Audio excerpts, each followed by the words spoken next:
Oh, man.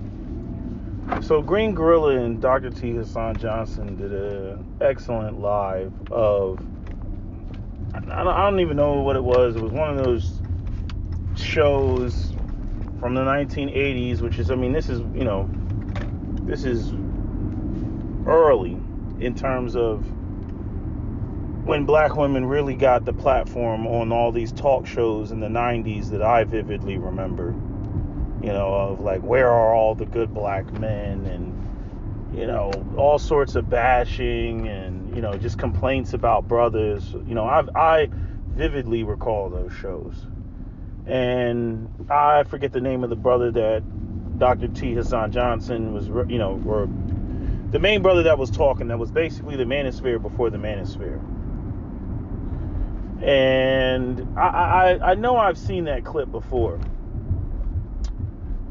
And, Green Gorilla and Dr. T. Hasan Johnson did an excellent, breakdown, of the talking points, the things that we already know. Like, there's nothing in there that we already know. It just kind of confirms it. And it's interesting when you hear it come from somebody that, there was no language for this. There was no language for this.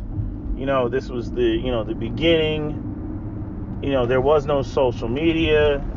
I said that when I first came online, back in, 2008. I was like, what the fuck is going on with these women? And, there was no language. It was always just this, basically, women are perfect, women are sugar and spice and everything nice. And, black men are just terrible. I've been hearing black men are terrible, all through my childhood. Since forever. It's just what it was.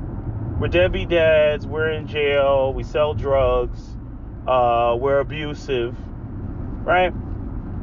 And every so often, right, because it's like, you go, like, the black community had like this weird phase, right? I go back, I watch, videos of Malcolm X, and I watch, videos of, the black civil rights movement, and it was all about black people at that point. But then the feminism crept into the room and busted everything up. And then the women started filing their grievances, rape and pillage.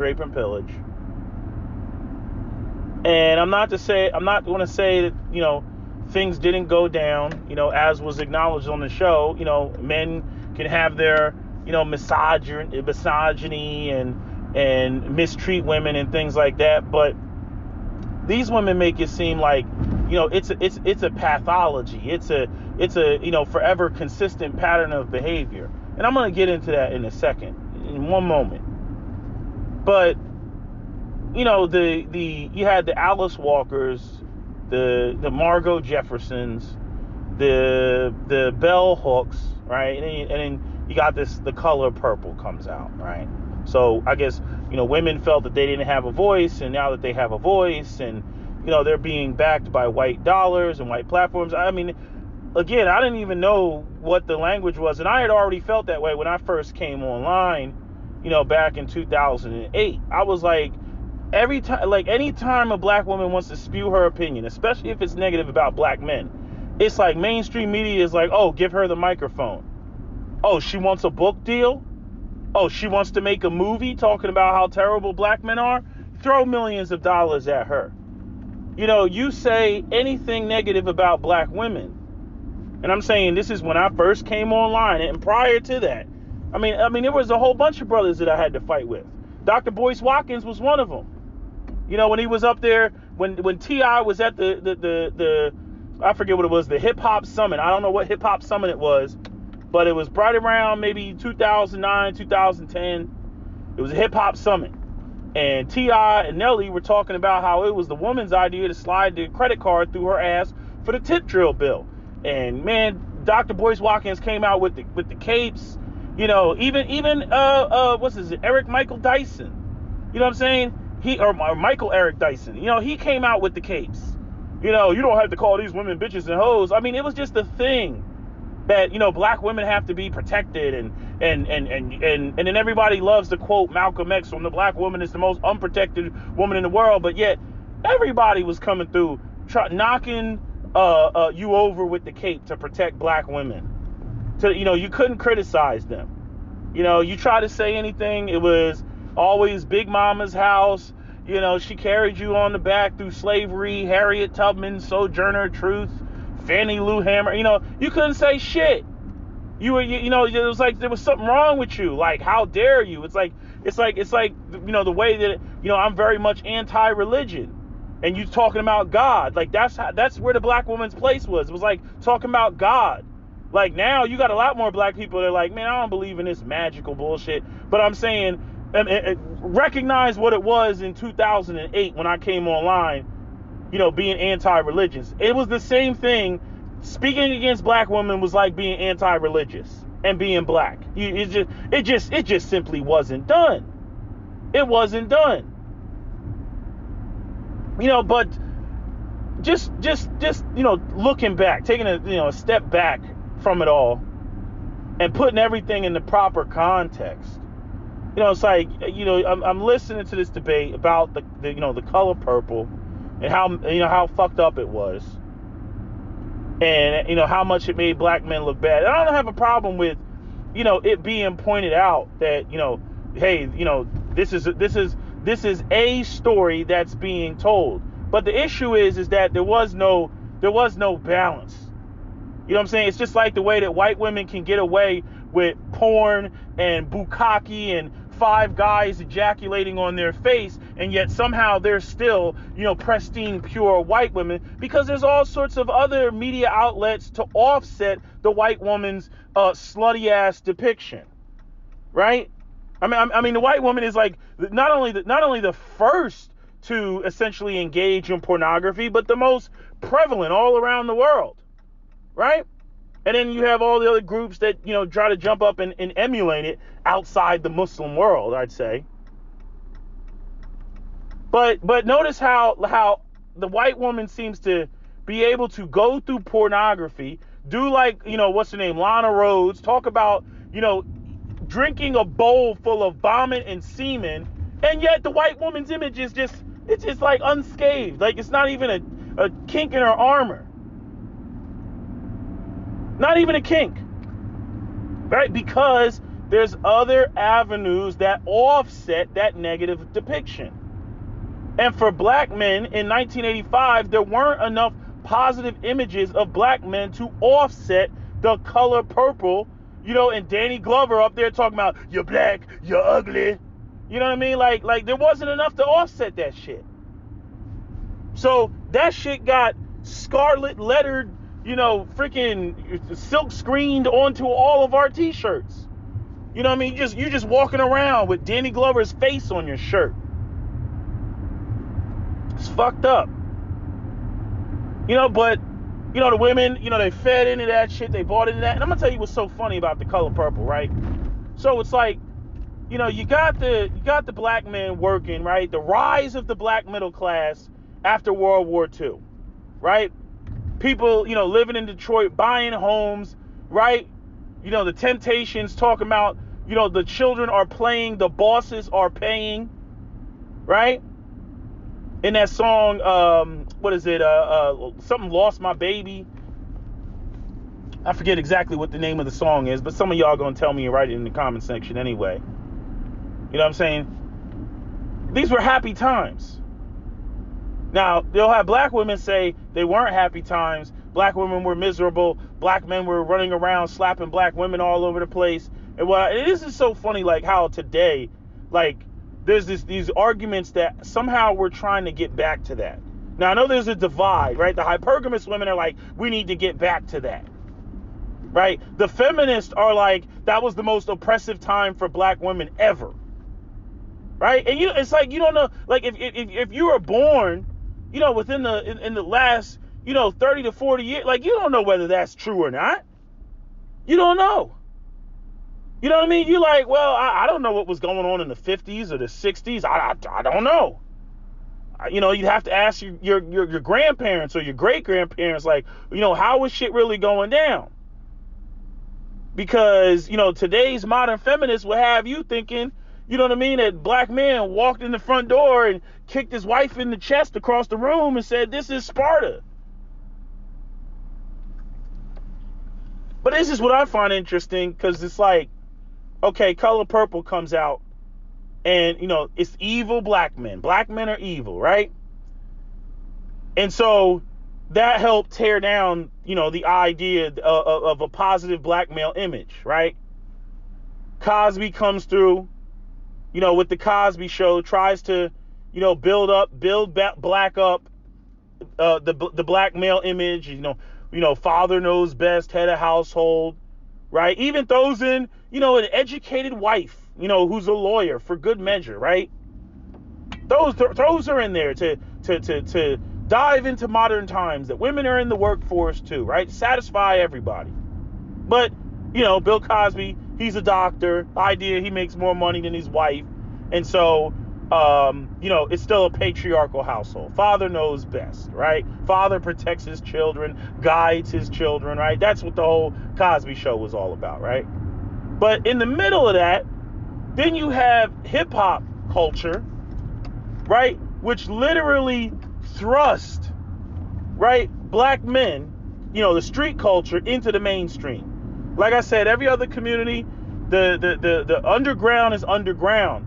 You know, the Yakuza are underground in Japan. The Triads are underground in China. The Italian Mafia are underground in Italy. The cartel is underground in Mexico.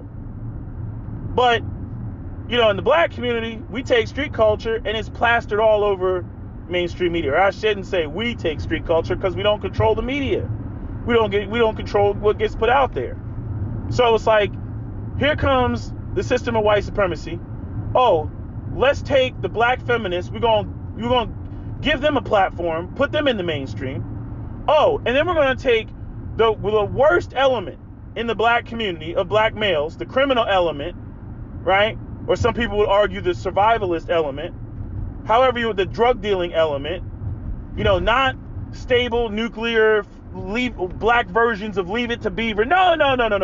We don't want to promote that. We don't want to do that. You know, this is one of the reasons why Fresh Prince of Bel-Air was so refreshing. Because seriously speaking, if it wasn't for the Fresh Prince of Bel-Air and the Cosby Show in the 90s, what would there be? With the explosion of hip hop and street culture. And this is the irony of it, right? 1985, black women, rape and pillage, right? The working black man's reputation is pretty much destroyed, right? The 90s comes in, New Jack City, Nino Brown, Wesley Snipes, right? Street culture, explosion, NWA, Naughty by Nature. You know what I'm saying? You know, all this, you know, Big Daddy Kane, all this shit, street culture, boom, blowing up. Tupac, Biggie, all this shit blowing up, right? Women screaming, ah! They can't get enough of these guys, right? These guys are a part of the criminality. So in other words, if you look at what happened, you take the nuclear black family, the father in the home, patriarchal home, you eliminate that, right? You promote a movie that says black men are terrible, they're the worst thing ever. Then you immediately follow it up with the promotion of street culture, gang culture, gangster violence, gangster music. You plaster that, which totally shifts the culture. And then not only that, the women that just a couple of years earlier were being influenced by The Color Purple. Rape and pillage, black men are just the worst. Then they see, you know, a street dude up there with no shirt on stage, using all sorts of profanity, fuck the police, all this shit, and the women are screaming about him. Can't get it, just you see them videos of them women, you know, in front stage and center, passing out and shit like that. You know, I mean, hell, you throw R. Kelly in there. You remind me of my Jeep. Like, women were like, ah!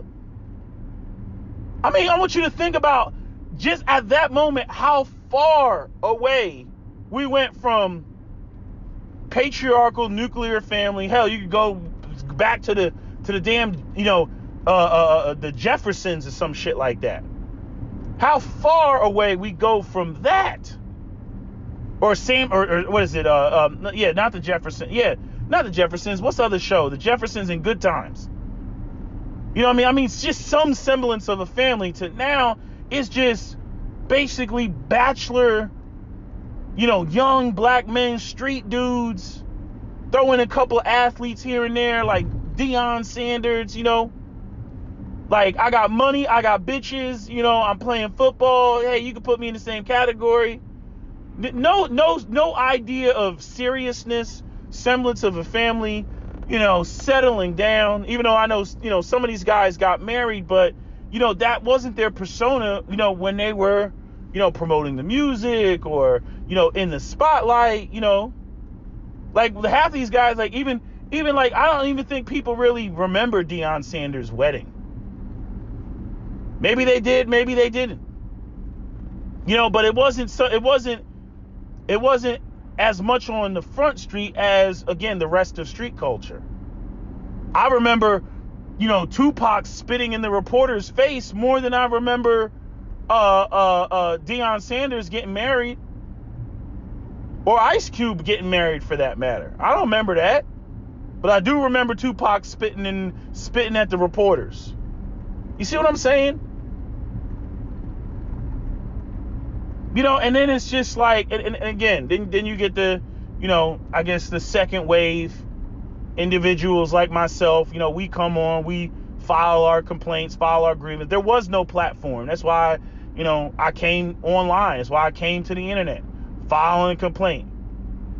Weight, attitudes, you could throw in weaves and babies.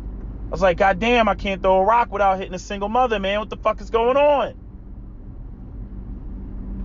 You know what I mean? Like, I mean, and this is when, you just running around, you just trying to date, you're young, you know what I mean? You just trying to date, and you coming across chicks that got other dudes' babies, and you just, and it's foreign to you, especially for me growing up in the burbs. That was not a norm. That was just something you just didn't do, with, the black suburban families with the two parents in the home and shit like that. It's like, we got you out of the hood so that you wouldn't be subject to that bullshit. You know what I mean? So I was expecting to come across way more sisters that, had the same sort of, orientation that I had, that, you don't have babies until you get married. Was I wrong? Was I ever wrong? But I mean, just looking at it all, listening to, Green Gorilla, listening to Dr. T. Hasan Johnson, listening to the brother that was giving the pushback to the woman with, her, feminist ideas. And I'm like, all I saw listening to her, I was like, yeah, this is a Margot Jefferson type chick. You know what I mean? I'm like, I already know what time it is. These intellectual, women are oppressed and all this bullshit. And you're just sitting there, and it's like, I'm not saying that black women don't have grievances with black men, but is it on the magnitude or level of actual institutionalized oppression? Fuck no.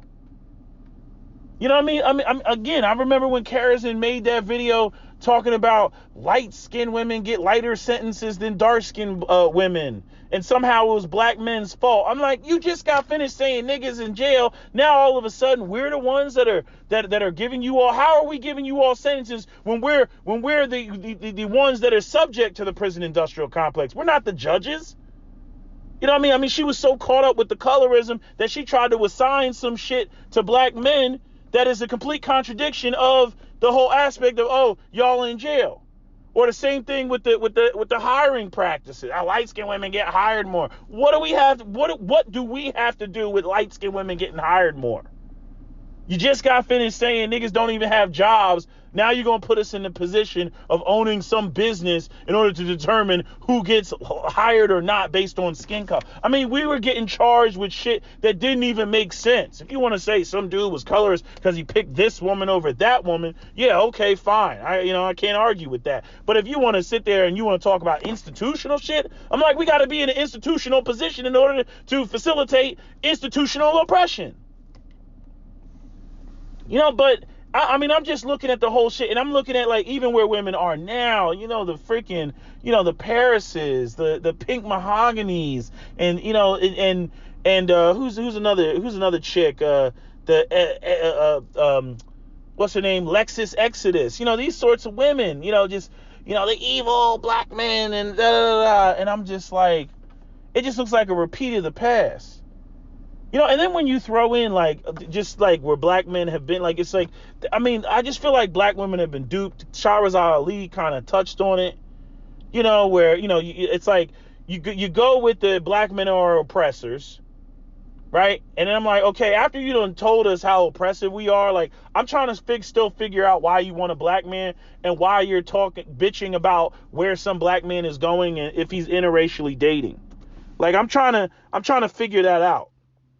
You know what I mean? Because you should be running away from them, based on all of the complaints that you file about, how oppressive and abusive black men are. Right? Simultaneously, while all this is going on, again, hip hop is just exploding, and these women are just, all over the street dudes that have a propensity for violence and a propensity for crime. But somehow, in the midst of all that, black women think that they should be untouched and go unscathed. Makes no sense.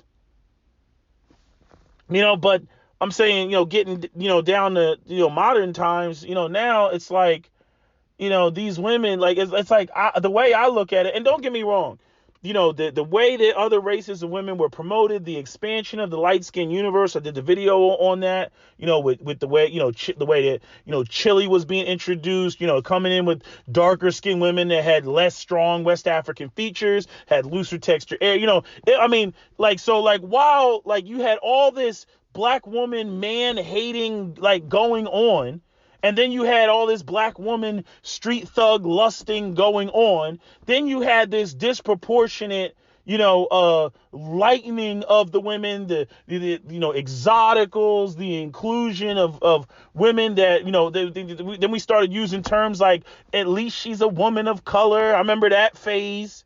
You know what I mean? Sisters ain't saying that anymore. At least she's a woman of color. They used to say that shit all the time, especially in the, early 2000s, late 90s. At least she's it's okay for P. Diddy to be with J-Lo because at least she's a woman of color. You know what I mean? But once they started realizing they weren't getting picked, it was over, right? And then, early 90s, you had all that. Everybody got to be foreign. You got to go foreign. Had Snoop Dogg and Pharrell with, freaking Beautiful. Then you had, Noriega with Oye Mi Canto, with Lumidi, and it was all like, it was all this Latina fetish. Then you had the reggaeton and Daddy Yankee and Zion y Lennox and Wisin y Yandel, you know what I'm saying, and Tego Calderon, and all this shit, it was all that, cultural crossing and everything. And, it was like all the shit from the 90s and everything, and just all the black men hating and the bitching and the nagging and the complaining. Like, we already, as black men, as young black, we already had a foul taste in our mouths when it came to sisters. And then the doors just seemingly kind of cracked open for the expanded light skin universe. And then again, the colorism and all that shit, that was still like there in the background. Ideas of self-hatred, inferiority complexes about being black because of, the poverty and whatnot, right? And then, the ideas of femininity, that the other women were more feminine, that they had a different cultural orientation. Then brothers started dating these women and then started saying, hey, they don't act like sisters, or hey, they're nicer and sweeter, and, we don't have that whole familiarity breeds contempt. We were going into uncharted, unfamiliar territory. And I'm not saying that, my generation was the first wave. I mean, the generation that even came before me in the 90s. I mean, but even Cap pointed out, he was like, man, it was light-skinned black women. That was it. If you were going to date, something else. You know what I mean? Or that wouldn't even be considered something else. But it was like nobody was out here dating Puerto Ricans and Dominicans and exoticals, and there weren't any biracial women like that to go around like that in large numbers. That what you guys are on, like, again, my generation and younger, like, that shit didn't go down like that. It didn't exist. So when my generation, came up, it was like, we were like, why not? Like, why not? You know what I'm saying? Like, we were too young to have had done anything, to black women. You know what I mean? Like, if black women would argue anything, it was like school grade shit, like school level shit. You know what I mean? Like, we hadn't done anything. We hadn't, left anybody with babies and shit. I'm not saying that didn't begin to happen for, again, the women that were dabbling with the dudes that were in the streets. You know what I mean? But we were a part of the generation that was like, go to college and get an education and, challenge the statistics. Don't be a statistic. Right. And again, we were told there were going to be Kerry Washingtons wrapped around the block, that there would be Portia Williams wrapped around the block. That's what we thought. When you finish school, you get your job, work a couple years, save up some money, have fun, go out here, party, go to the club. And then, when you want to settle down, there's just going to be, women that are ready to receive you. You don't got to pay attention to the single mothers and the women that are overweight and the women that clearly you don't want, because there'll be enough of the women that you do want to offset that shit. Oh boy, was that ever a lie? Was that ever a lie? You know what I mean? Like, we thought like the community was going to be like, 50 to 60% of the women that like we would actually freaking want. You know what I mean? Where you couldn't just dismiss and be like, oh, I don't want her or whatever. Like, you couldn't dismiss. You know what I mean? That you would have women that, were feminine, cooperative, didn't have attitudes, most certainly didn't have babies, and were in shape. You know what I mean? And then you could go into, splitting hairs about, what's the difference between this, 9.5 and this, freaking, 9.3 or some shit like that. You know what I mean? And it would be like a broad category. Where it was like, man, I'm looking at the one on the right, man. What you want? You like, hey, man, I'm looking at the one on the left, man. Hey, man, no disagreement, man. But you were both feeling them. You know what I mean? You were just feeling them. You were like, yeah. You know what I mean? You had no problem having them on your arm. You had no problem, digging them. But, man, I mean, it started in college. It started for me, man. I was like, why are these women so goddamn big? Why are they so big? Because you had a lot of, as Pink Handbook likes to call them, city girls that went to college, and they brought that city shit with them. And they didn't know how to receive me because, I was very early on being pegged as a lame. The only thing that really confused them with me, and why I ended up having a lot of negative interactions with sisters when I was in college, was the fact that they were into me physically because I worked out. I wasn't on the football team. I didn't play any sports. You know what I mean? I grabbed that shit from high school. I said, I tried, played football, high school a little bit, didn't like it. And I said, but I'm going to keep working out. So I just kept working out. So I looked like a football player, but I wasn't a football player. And so I was a lame in a football player's body, if that makes sense. And, man, they didn't know how to receive the shit because they would look at me and, man, they'd be ready to put it on me. But then I open my mouth or, I'm not in those circles, or they would be like, or they would try to like rationalize and, yeah, but I mean, he kind of, he's smart though. I like smart. They would, how women try to downplay, I like smart guys. They try to downplay that shit. But culturally speaking, most of them, no, they want the nigga that's out there, that's pledging. They want the nigga that's on the football team. They want the nigga that's pop locking and everything else, on the dance floor. Like these are the things that they want. But I'm just saying, I think that there's more to black men, like just looking at all this, there's more to black men drifting and walking away. Now you got sisters saying that they're walking away and that they're going elsewhere and everything. And like I said, I'm not against it. I like I said, they don't have enough experience. And I don't think that any of these conversations that we're having will get real until sisters go elsewhere and have, some real life experiences and get all that delusion out of their head.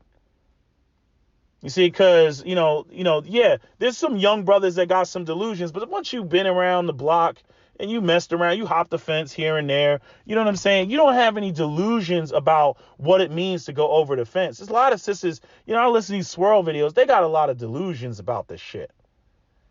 And I'm like, you know what? You need to go find out, because you hate black men so much, you're not going to listen to us.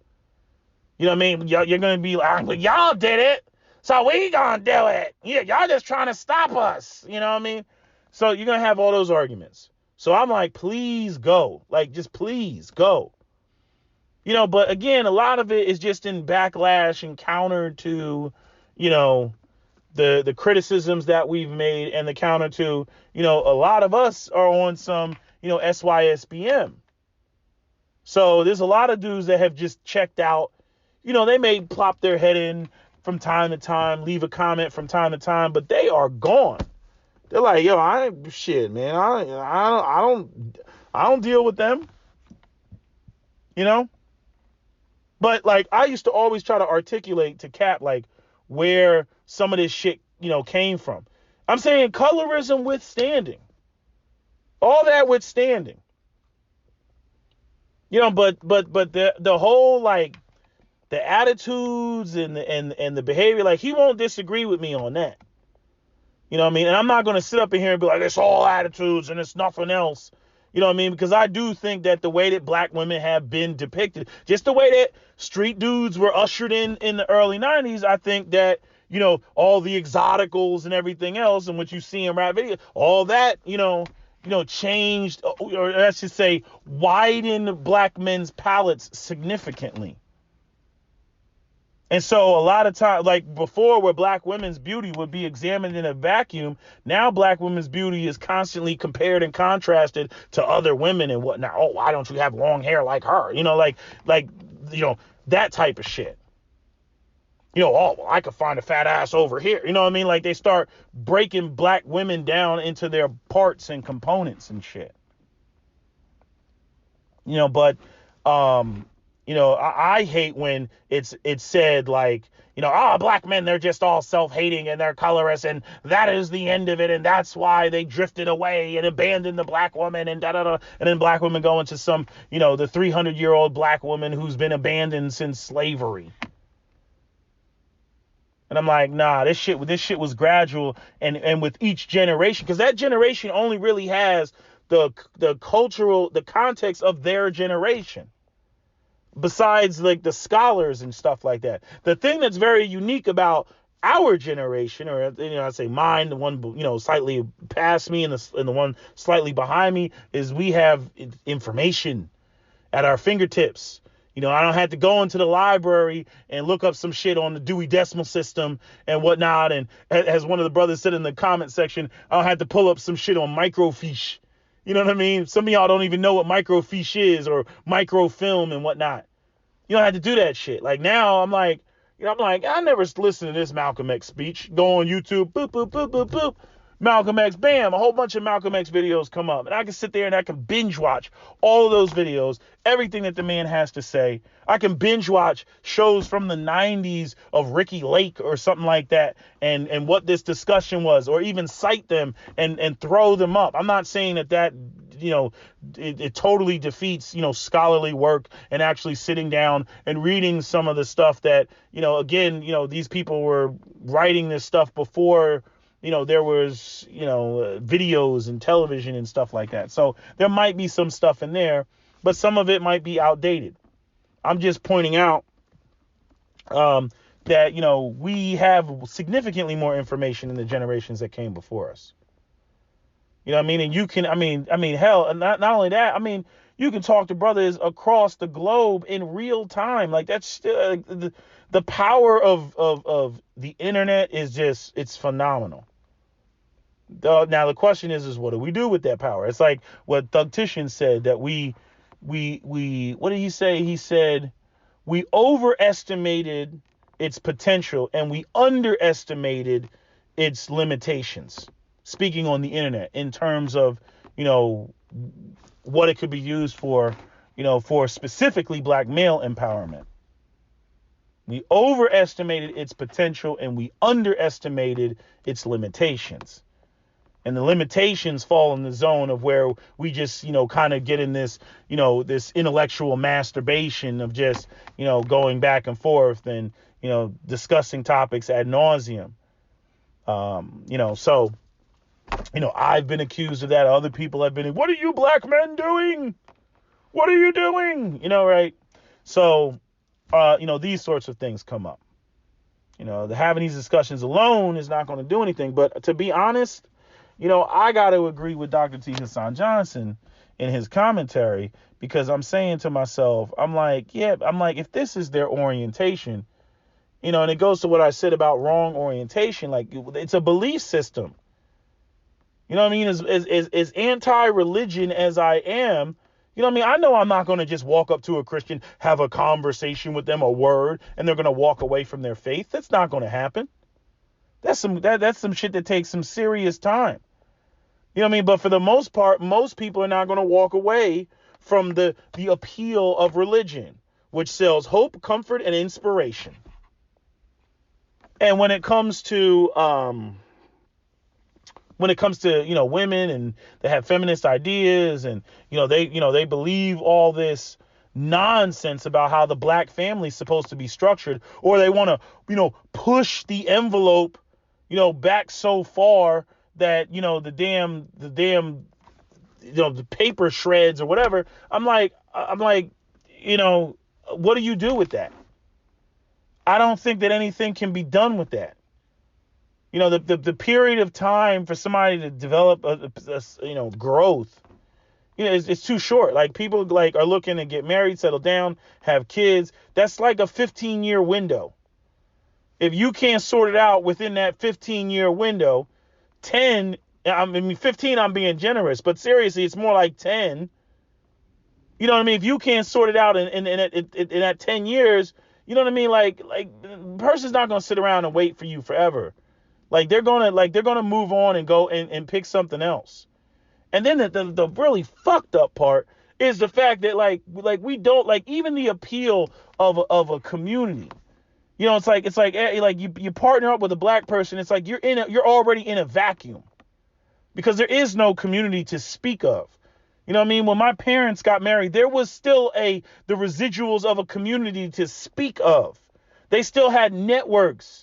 They still had people that, they knew to talk to get something done. They had people that had made, inroads into, the government and the system and stuff like that. People who knew people and stuff like that. For the younger generation, it's like a total disconnect.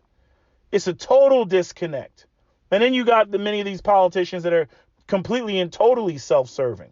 Many of these political leaders in the black community. So it's like, you go out here and you choose, a black man or a black woman. It's like, you better just be satisfied with getting them, because that's pretty much all you're getting. Now, I've argued with Cap about this, about, us valuing each other. And that reminds me, because I do have a video about, the whole aspect of value. And I was talking about Kevin Samuels when he had that woman he was on the show with the lead attorney, and he asked her, he was like, you all don't value, black men like that. He was like, if I had a job, and I said, oh, here's a promotion, and I had a bunch of black women sitting at a table, y'all will fight to the death over that promotion. But if I had a well-to-do black man sitting in front of you, y'all would be like, But then if I had Chad in front of you, y'all would straighten up and perk up. So again, it goes to what you value. And the same thing applies, to black men. But I'm just pointing out that, when you don't have a community, I always have believed that, there's a little bit of you got to like each other. And then there's also, the aspect of, the community. The community compels you. This is why you see a lot of other people. It's not that other people aren't attracted to people outside of their race. Clearly they are. But the issue is when you get into tribalism, group economics, community expectations, legacies, generational wealth. That's where all those other people will be like, hey, I'm attracted to this black person, but, my community isn't going to approve of it. In the black community, what the community has to say really doesn't matter because it's not interconnected, don't control any resources. No one is dependent on the community per se for sustenance, right? There's no real, network. Now, maybe some people can tell me, I always argue with people who, come from poverty and they want to tell me about how beautiful, these networks and connections are within the system of poverty, in the ghettos, in the projects. I know nothing about that, but I'm not talking about, favors that are done here and there. I'm talking about shit that's directly tied to and connected to power and serious opportunities that can allow a man to support his family. That exists in other communities. It doesn't exist in the black community. And if you ask me, has a great deal to do with, some of this self-hate. So when you put it all together, especially from the perspective of a black man, a young black man, when you put it all together, and I'm listening to stuff, I'm listening to Margot Jefferson, I'm listening to the Bell Hooks, I'm listening to Alice Walkers, I'm listening to this woman that was up there talking on that show, I mean, and I do think that some of these women were like, LGBTQ women that were masquerading as straight women, because again, there was no big, support for LGBTQ back then. Right? There was no support of the alphabet gang back then, but it's like, you get these women and again, I've already talked about a lot of the LGBT being, wolf in sheep's clothing.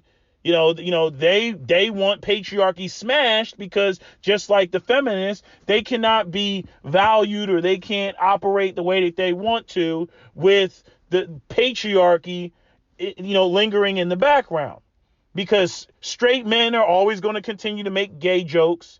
Straight men, do not value, homosexuality like that. You know what I mean? Feminists, they want to dismantle any concept of male leadership. So that's why today the LGBT Black Lives Matter, go read their page, their about page, their her story. Shit's supposed to be about George Floyd, but it's her story. That's, the founders of Black Lives Matter, again, use black male bodies to go off and, get resources, and then do the bait and switch like Dr. T. Hasan Johnson, was talking about.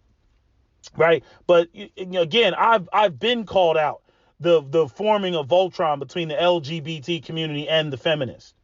This is why a lot of the, hypergamous women, even right now, or even just black, heteronormative cisgender women are having a problem with, the way that the transgender women have butt into their space, which I think is just a terrible thing. Because I'm like, here you got black women trying to regain their femininity and regain their beauty. And then you throw in the confusion of men masquerading as women, most of which are never going to look as attractive as a true woman. So now you don't even know if you're looking at a ugly woman or if you're looking at a woman that looks ugly to you because she's actually a man from the perspective of the male gaze. They couldn't have picked a worse time to come into the building. But again, black women want to form their, rainbow coalitions. I mean, that video that Green Gorilla and Dr. T. Hasan Johnson just did, they were already talking about coalitions back then. I'm like, y'all was already trying to form coalitions back then? All against the black male. And what's so funny is like, Kenny Zhu, who is the guy that goes up there talking about, black people are preventing us, Asians, from getting into Ivy League schools, right? He tried to throw a olive branch to black men in his recent interview with Fox News by saying that, how, they're going to come at black men next because of their brazen, masculinity, and again, Is it masculinity or is it hyper masculinity? And it's over the topness is what people see out here and they recognize as the threat. You know what I mean? Because if white male regular masculinity is being attacked, then I already know how they feel about black male hyper masculinity. I mean, again, we're the face of criminality and violence and all that other stuff. So we just have to be purged off of the planet. Let them tell it. But I mean, I'm just I don't feel like sisters recognize this. That's why I'm saying it.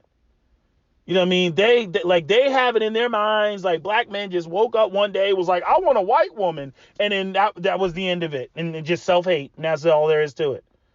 I'm like, nah, yo, there was a progression of this shit where what a lot of you all think is normal behavior for black men. Like there was a whole machine behind getting y'all to think the way that y'all think.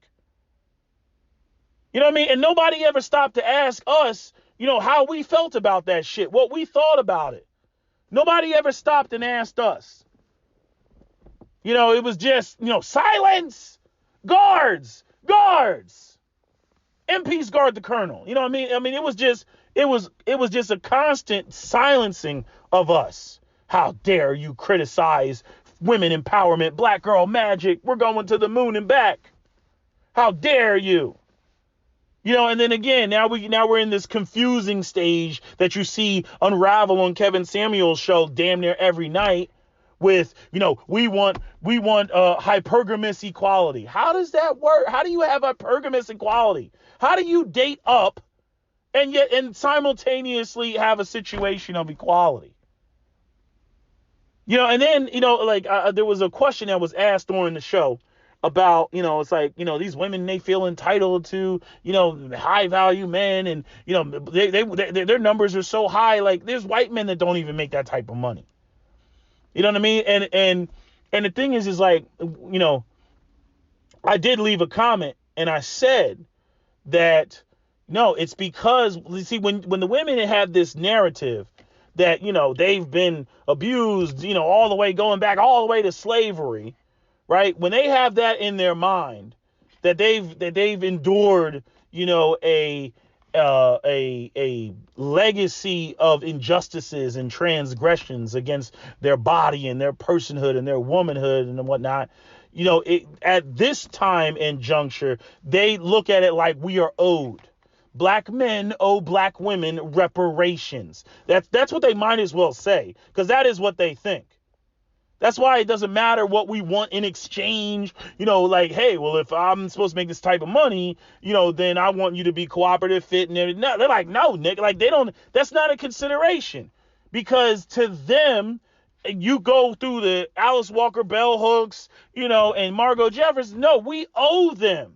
We owe them black male reparations in the form of, shut the fuck up, nigga, and open your wallet and let me do with the resources, whatever it is I want to do, and worship the queen. That's what they want. To the point that even if I bring you another nigga's baby, like Future's baby, even if I bring you another nigga's baby, you have to take care of this baby. Who are you to demand anything? You're just a basic black man that, again, you're not street. We don't value you because you're not promoted. And on top of that, the black man that you essentially represent is nothing more than, Danny Glover, in a new suit. You're the color purple because again, since there is never a time where there is this nuclear black family, even when the movie Soul Food, where like they didn't even acknowledge, like Big Mama is in the house by herself and shit, but nobody ever asked like who paid for the house.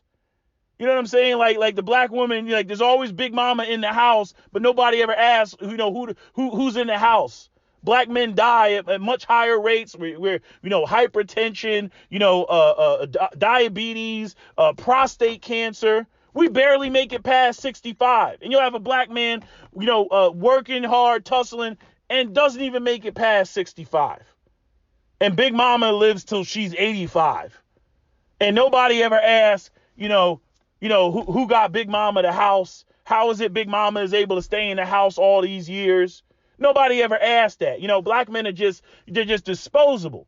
But again, since you can't even point that out, again, it's black men being street dudes, and all that's cool until you get into whatever street dude does wrong, leaves a woman with a baby, hits her, shoots her, abuses her. Then it's, rape and pillage, and they want to discuss that. But even if you try to present a whole black man to them, a black man in his career, established and everything else, no, he can't exist. He can't exist before or after the color purple. The color purple just wipes his existence out. I mean, literally, just like as though somebody has the Thanos glove with all the stones and shit and just snaps the finger, and the productive, hardworking, father knows best black man it evaporates, from black history. I mean, it's amazing. So it's like when you have these, this is these women's cultural, orientation and it's like, what are you left with? This is what these are these women's belief systems. And I'm saying, I don't know if the black community is recoverable with these beliefs. And I'm saying, I'm just talking about this right here.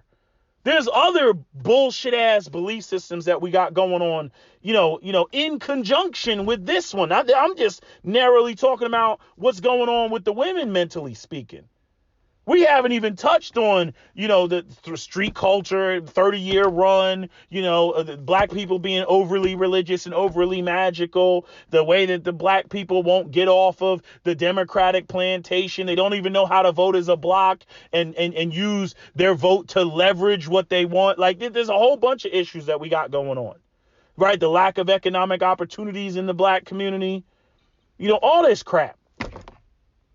So, I'm like, God damn, man. That's why when I see, I just watched some video of some smash and grab at a Louis Vuitton store, but, kids running in there, grabbing everything. I'm like, this is going to continue, man. Because people are still having babies, but there's no foundation for these kids.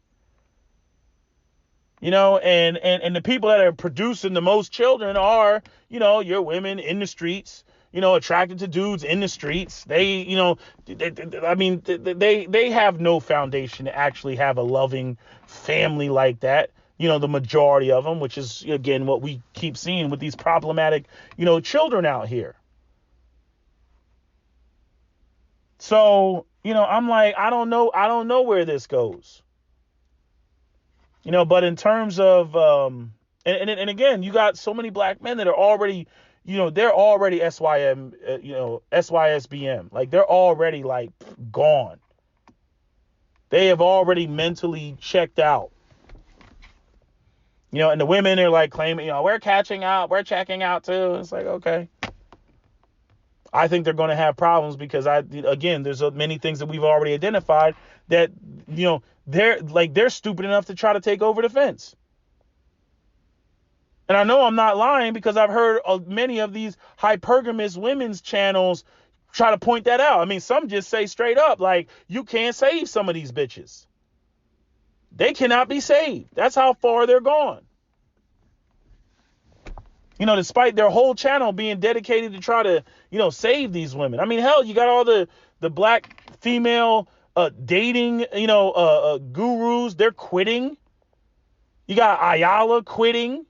You got this other lady that recently posted that IG post that she's quitting. Before that, you had what was her name? Olivia something. She quit. They're like, nah, these women's, their expectations are way too high and unrealistic. Nobody's saying go out there and get with a Dusty. But when you start throwing away, a black man making a decent wage, you can provide for a family because he worked for the white man. Again, yeah, us having our own businesses, yeah, that's something that can be reformed.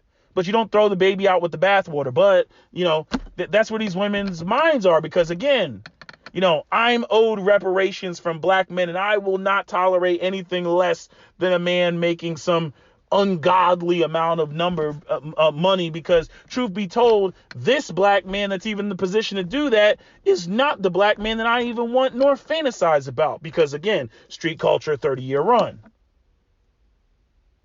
Those guys, they don't have longevity to them. That's like the whole situation with Young Dolph. You know what I mean? It's like, seriously speaking, it's like he had multiple attempts on his life. Got shot, I think, 6 times before. It's like, and I'm just going to hang out in Memphis. You know what I mean? Even Noriega tried to tell him. Multiple times, everybody. You know what I mean? Vlad.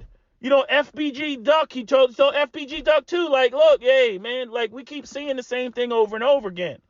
All you artists that stay in your same city, you get some nobody hater, Nipsey Hussle too. You get some nobody hater that pops up and decides that they want to smoke you. Like, get out your city. You see Lil Wayne, he got out of New Orleans. You see Lil Durk, he got out of Chicago. You know what I mean? They down in Miami and shit. Again, the familiarity breeds contempt. But I'm saying, like the whole, like, the irony is like, Young Dolph, very much a family man. But it's like, man, the life that you live in, what you saying on wax, man, that shit brings a lot of, negative energy. You know what I mean? Like, you swimming in a tank full of demons. So it's like, I look at these women when they go out there and then they, it seems like that's what they want. They want that Young Dolph situation without the death. They want a dude that is street but has money, like he's, legitimate. And then it has like the stability like he's legitimate, and has the longevity like he's like, the consistency and longevity like for many women, that Young Dolph situation is their ideal situation. Not to be with some lawyer or be with some doctor or be with some judge. Boring. Fucking boring. Their fantasy is to be with what you see on Love and Hip Hop. Some bullshit like that. Again, even going back to Brittany Renner and what she said in that interview, what if I'm supposed to shine? Again, how are you dating up and supposed to shine at the same time? How are you supposed to outshine the man that you're with when you're supposed to be dating up? But see, again, this is where you get into, this new bullshit of, I'm going to go in, get with this dude, get the bag, then come out of it, and then I'm going to go and be independent and have my career blow up, and then I'm going to go out and run around and then fuck who I want. Like, it's like these women are literally trying to be, male bachelors. That's what it looks like. And again, it's like, men ain't even, like men are not supposed to be doing that. You know what I mean? That's why, when Kevin Samuels says, men don't cheat, they explore their options. Nah, nigga, he needs to toss that shit. First off, this shit's confusing as fuck. It doesn't make any sense. And then again, black men cannot advocate for, we get to do whatever the fuck we want. We're not obligated to women or children or family or any of that. But, women, you got to stay in your lane. That's what it sounds like. That's what it sounds like. Every time he said, I'm like, can you break that down for me? Men, men don't cheat. They exercise their options. Bullshit. You don't want to be with this woman, break up with her, then go and deal with another woman. But that's not so easy when you're married and committed and all that other shit.